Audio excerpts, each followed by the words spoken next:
Well, you had no idea. Soren's Kai's in Houston today. He's taking care of the community there. So I'll be speaking today. Thank you so much for being here, everybody. Good to see you. Thank you, band, for your song. That song always makes me very emotional. I hope I can keep my cool while I talk. So thank you for that. Thank you for your prayer, Ohana. Welcome back. Good to see people here for the first time, my brothers and sisters. I don't know, just feel very, very happy to be here and to see you. Okay, so this is my topic for today, a life that overflows. Before we get into it, I just want to do something hopefully a little fun, a little interactive. So you can go next slide. All right, here we have a cup. So is this cup half full or is it half empty? What do you think?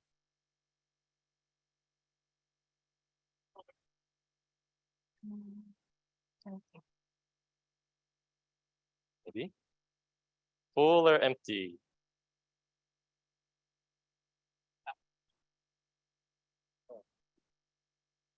Maybe half.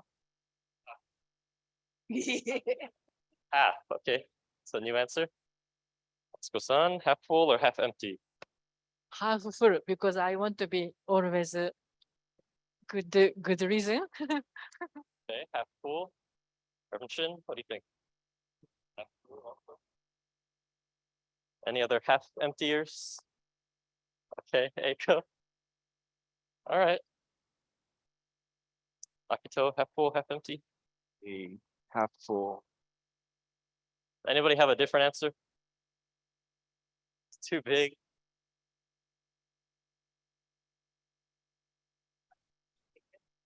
It's half empty. If you are feeling it, it's half full.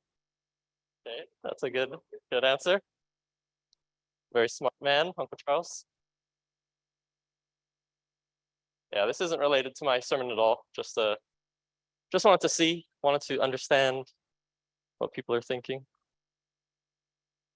For me, yeah, I try to say half full. Sometimes I think it's half empty. I think it depends on how I feel. Can you go next slide, Spasa? I thought this was kind of funny. Half air, half water. Technically, it's always half full. It's always full. So yeah, this is my topic for today, a life that overflows. You can go next slide.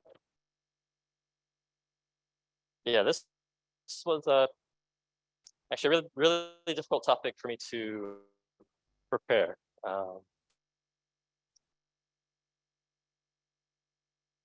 Personally, I feel like this most of the time. Not overflowing. Maybe the trickle is very small, or maybe my cup has holes in it.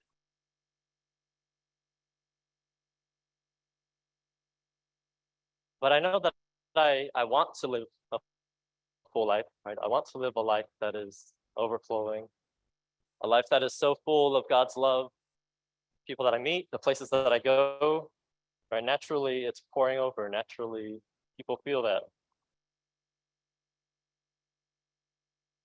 But yeah, like I said, I don't think I'm there yet. I can't say that my life is one that's overflowing. And perhaps you feel the same way. Maybe there's some out there who feel full, and I hope so. I hope you're doing good.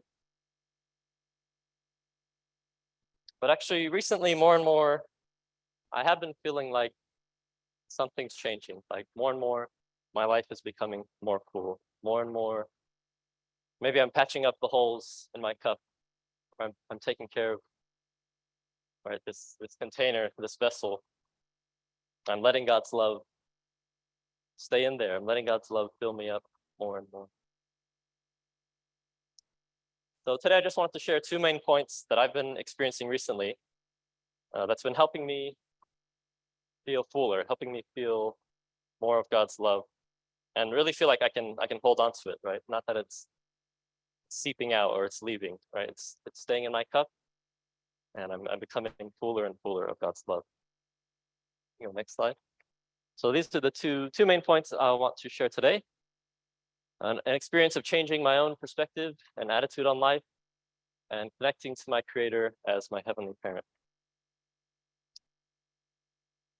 The next one. So we have some great examples, I think, of people who have lived a life or continue to live a life that is overflowing. Here's Jesus and our true parents.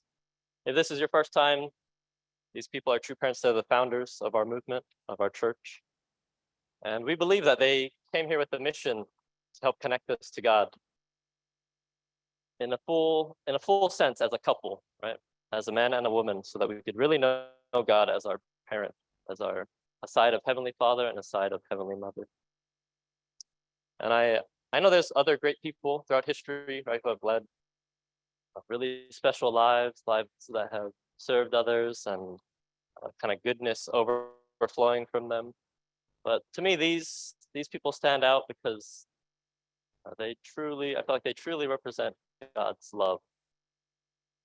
Right. Even through the most extreme circumstances and difficulties, still they were able to show God's love, God's reckless love, as the band was singing. You go, next one. Yeah, and especially I want to share about our true parents, because for me, they really represent God's image, right? This man and a woman as a couple. And in my life, it's through them that I understand who God is, right? Through their words, through their actions, through the things they've experienced in their life, I can come closer and I can understand more and more who God is as my parent.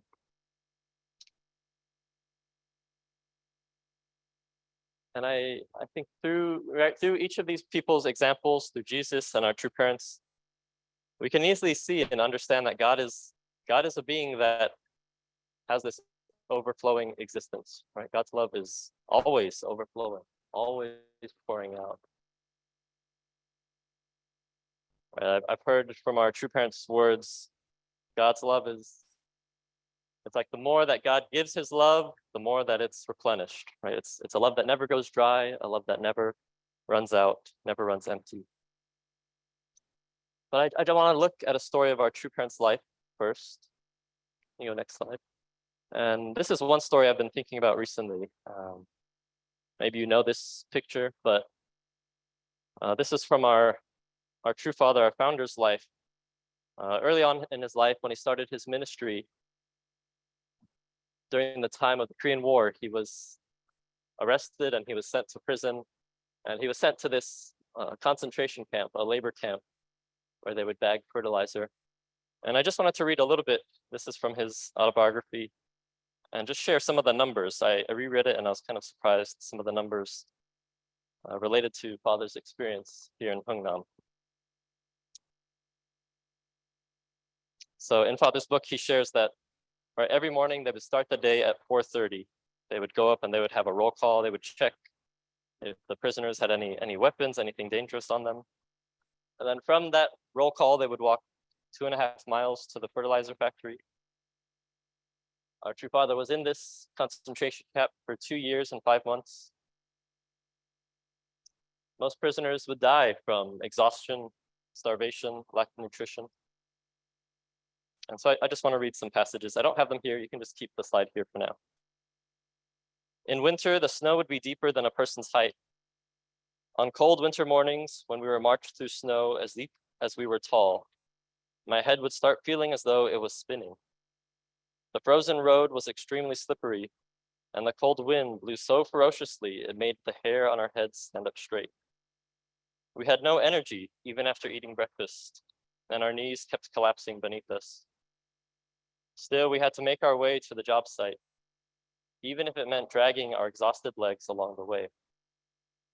As I made my way along this road that took us to the edge of consciousness, I kept reminding myself that I belonged to heaven. I kept reminding myself that I belonged to heaven. The pain of hunger can only be known by those who have experienced it. When a person is hungry, a mere grain of rice becomes very precious. Even now, it makes me tense just to think of Hungnam. It's hard to believe that a single grain of rice can give such stimulation to the body. But when you are hungry, you have such a longing for food that it makes you cry. When a person has a full stomach, the world seems big. But to a hungry person, a grain of rice is bigger than the earth. A grain of rice takes on enormous value to someone who's hungry. And then this is part of the story that I really want to get to. Beginning with my first day in prison, I made it a habit to take half of my ration of rice and give it to my fellow prisoners, keeping only half for myself. I trained myself this way for 3 weeks and then ate the whole ration. This made me think that I was eating enough rice for 2 people, which made it easier to endure the hunger. And in another reading, Father shares, right, he did this practice because he realized if he just ate his food like the other prisoners, he knew he wouldn't be able to survive. So he had to trick his mind, right, into thinking that actually I'm eating enough for 2 people. I'm being blessed by God. So he created this strategy that he would give half of his food, which we learned was only 2 rice bowls, right? 2 rice balls that the prisoners ate the whole day. So the father would give 1 for 3 weeks, and then he would eat 2. Really feeling like he was given an abundance, right? Really feeling like he was given a blessing, even in that extreme situation. And reflecting on this story, I realized something. Father used this word, abundance. Actually, you can go to the next slide first. Yeah, this was one part of the reading that I really liked, that really stood out to me. Father saying, right, he had to keep reminding himself, I belong to heaven. And it tells me that it's not like Father was just, some Superman, not feeling any pain, not experiencing the suffering, but that true Father had to keep reminding himself, had to keep telling himself, I belong to heaven, right? I'm God's son, I'm God's child. And I think this is a really important point. In order for us to live an overflowing life, a life that's full, right? It doesn't mean that our lives won't have any sadness or suffering, disappointment, but difficulty. It just means that our overall view, our overall attitude towards life is one of gratitude, is one of being blessed, right? Is one of being connected to God as his sons and daughters. You can go next one. And another thing this story made me think about is that, right, this attitude of having an abundance, it doesn't come because we actually have an abundance, right? If we think about our true father's situation in prison, he had 2 rice balls for the whole day, but he would give 1 away. So it's not about how much we have or how much we own, how much we possess. It has more to do with our attitude towards life. It has more to do with, are we able to truly feel God's love, God's blessing, no matter our circumstance? And I know that's not an easy thing. Maybe it's an easy thing for me to say, but when you deal with it, it's not an easy thing to deal with. But we have these examples, our true parents and Jesus, who experienced such painful and difficult things, but were still able to hold on to this attitude and approach life with this attitude of abundantly being blessed, abundantly being loved by God, by our Heavenly Parent. And recently I had kind of my own experience that helped me connect with this. You can go to the next one. Yeah, this is my daughter. Every time I come, I have to show a picture. She's just so cute. I had a simple but meaningful experience that I feel like has really changed my own attitude towards life. So I just wanted to share that, and maybe you can gain something. This was about maybe a month or 2 ago, and I was just struggling with being a new dad. I was struggling with the pressures of wanting to provide for my family and wanting to give my daughter the best. At the time, gratefully, we were living with my parents-in-law, with Marina's parents. But I felt, man, I wish I could have a home already. I wish I could I have a nice car. I wish I could have this and that.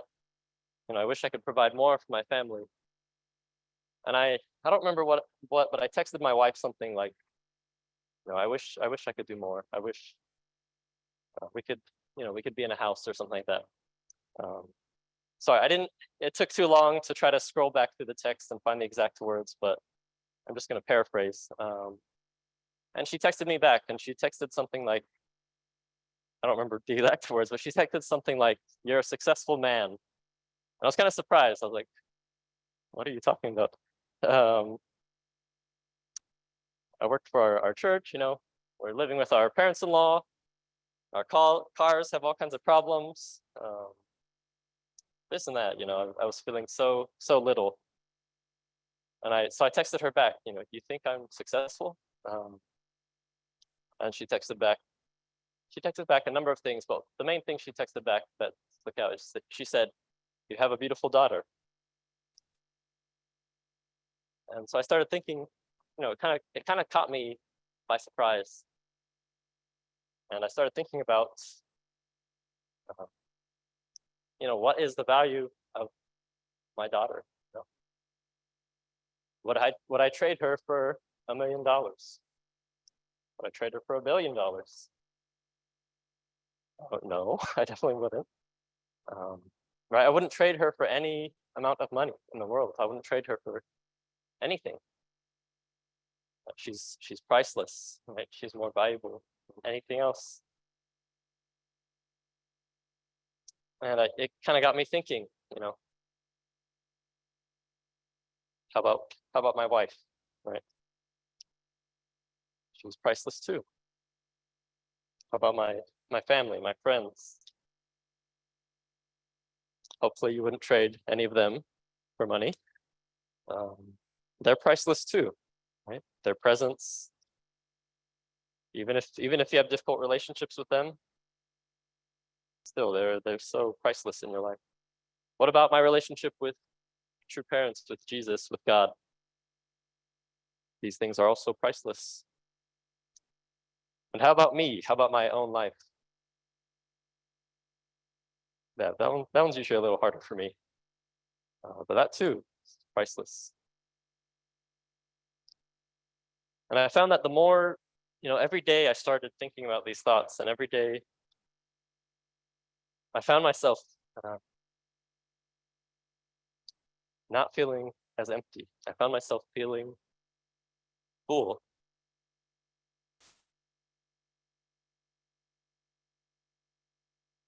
I found myself not, of course I still want a house, I want a nice car, I want to be financially successful and all these things, but I found myself not feeling weighed down by them. And I found myself kind of being, realizing that the most important thing for me is that I need to be present for her, right? I need to be present for my wife. I need to be present for my friends, my family, my brothers and sisters, my community. Because these are the things that hold more value than money, right? Than houses, than cars.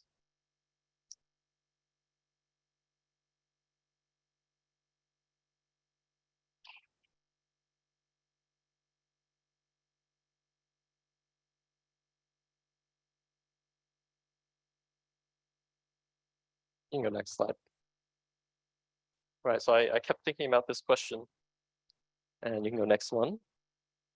And the answer I kept getting, next slide. The answer I kept getting was that it's priceless.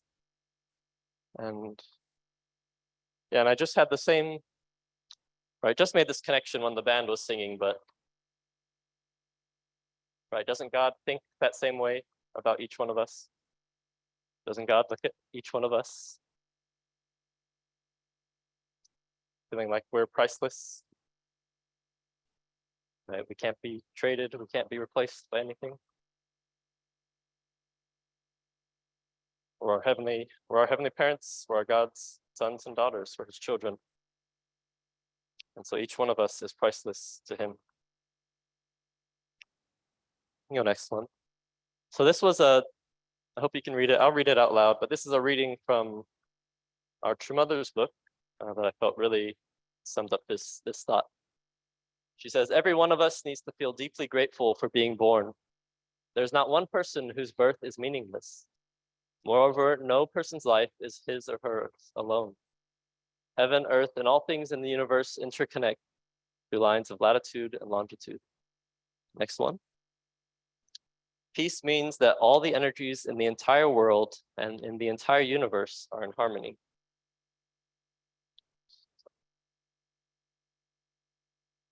Therefore, no one should belittle his or her life.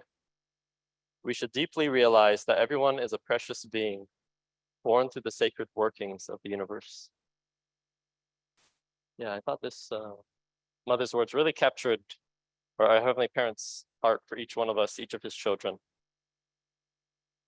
And I felt like that's what I was doing when I was stressing over those kind of things, those kind of material things, is that I was, in a way, I was belittling my life, right? A baby. But each one of us, I hope, can really connect to preciousness of our life, of being alive somehow, right? It's amazing throughout history that human beings have survived so many crazy things. Your ancestors somehow made it and you were born on this earth. It's quite a miracle that we're alive at this time, especially at this time when we can know our true parents and know God as our heavenly parent. All right, so I've been talking mostly about changing our attitude, changing our perspective on life. Couldn't go, next slide. And so I want you to imagine that, changing our attitude, changing our perspective on life, maybe that's like we're building our cup, okay? This is an example, all right? So just picture it in your mind, all right? Maybe as we develop our attitude of gratitude and of being blessed, living in abundance, let's say it's like we're making this cup, we're keeping it safe, we're not letting any holes come into it, and we're not letting anything break this cup. But is that enough? If we make the cup, does something need to go inside the cup? Some kind of liquid, right? Some kind of water of life, right? We need God's love to fill it. Right? In other words, we need to connect to the source of love and life. We need to connect to God. You know, next slide. I should have asked my wife to do some better Photoshop, but this is my best. So let's imagine that God's love, right? God is like this giant spigot in the sky, right? We need to connect to it. We need to have our cup be in the right spot, right? So that God's love is pouring into us. We need to protect our cup. We need to maintain it, not allow any holes into it so that God's love can fill it and so that ultimately our lives can overflow. Can you go next slide? Right, so ultimately our lives can look like this. Where we don't feel empty, we feel full of God's love, of life, right? We feel excited for each day. We feel hopeful. And other people can feel that around us. Other people can feel something, right, from us, some kind of love, some kind of hope from God. So I believe, the question then is, how do we connect to God? How do we connect to this source of life, this source of love? And I mentioned it already, but I believe it's through our true parents. Can you go next one? Other way. There we go. Yeah, last week, Reverend Dunkley, he shared, right, our true parents are the master key, representing God as the full image, right? Husband and wife, man and woman.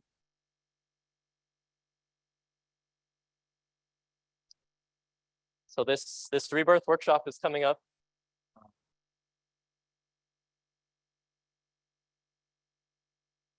Yeah, and maybe I didn't do such a good job sharing about it. You know, we share about, when we share about the rebirth workshop, and I think even in the email I shared that Reverend Dunkley is going to share, especially about our true mother and our true mother's heart, and some of the recent things that mother has said. But actually, when I went to Las Vegas and attended the workshop, Reverend Dunkley shared, you know, mother's not wanting us to connect to her. She's not wanting us to just connect to her, to understand her heart, or so that she can be comforted. She's wanting us ultimately to connect to God. She's wanting us to understand this other side of God that we didn't know throughout history, and even now we still don't know clearly. And I really feel that's what our true parents have been doing throughout their lives. Right? That's their ultimate mission, not for us to just connect to them so that we can connect to them. Right? They want us to connect to them and understand them, ultimately so that we can connect to our Heavenly Parent, ultimately so that we can connect to God. Through their words, through their example, through their love. So if you've been looking for a positive change in your life, if you've been feeling a little empty, if you've been wanting to connect to God in a deeper way, connect to your parents in a deeper way, then I really want to encourage you to join this rebirth workshop that's coming up. I know it was, not so much advance notice. That's usually how things are with us. But I hope you can somehow find the time and the availability to join. Because to me, I feel like that's where this change in myself really started, was when I attended that workshop and I felt like I could get a new perspective on God as my Heavenly Parent, and I could really connect with God in a different way than I had before. So you can go next slide. I think it's the last. Oh, there's the flyer. We'll send it in the email. One more slide to finish up. All right. So these were the two main points I shared today. Right. How do we, in my experience recently of living a more full life, I'm not there yet. I'm not living a overflowing life yet, but I want to. All right, through changing my perspective and attitude on life and connecting to my Creator as my Heavenly Parent. And I really believe that these two things are related, right? The more we change our perspective, our attitude, the more easily God's love can fill us, the more easily God's love can stay with us. And in the other way, the more I connect to my Creator as my Heavenly Parent, I found that, right, the easier it is to have that attitude of being grateful and feeling blessed. Right, the easier it is to feel like life is precious and so valuable, and that we already have an abundance because we're alive, because we have each other, we have friends, family, community, we have true parents, and we have our Heavenly Parent. Okay, so that's it for today. Thank you so much for listening, and please join me in prayer. Good morning, Heavenly Parent and true parents. I really want to thank you for this day. Thank you so much that we could wake up once again. We can have this amazing life.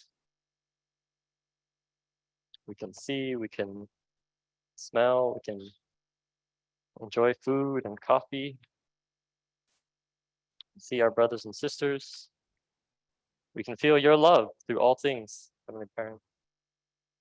We can know more and more how much you love us as a parent, how precious we are as your children, how each one of us is priceless in your eyes, Heavenly Parent. Each one of us you want to embrace, you want to hold, you want to encourage, you want to live with, Heavenly Parent. We really want to open our hearts to you, Heavenly Parent. I really feel and believe that you didn't just create us to experience difficulty and pain and feel empty, but really you created us so that we could live lives that are overflowing with your love. We could live lives that are exciting and full. We can share with our brothers and sisters. We can give love to other people who are struggling, who are lonely, who are going through difficult times. But Heavenly Parent, we really want ourselves. We want to be full. We want to make sure that our vessel, our cup is prepared to receive your love, that it can really hold on to your love, Heavenly Parent, and that we can really feel open. We can really feel the preciousness of this time that we're alive. this time that we can know you as our parents. Okay. So we just want to invite you to be with each one of us, each person here and their families that are represented. I'm so grateful that we can be together and each other this day. So I just want to thank you for this time, these words. I pray this in my name as Marina, spiritual family. Amen. All right. Thank you very much, everyone.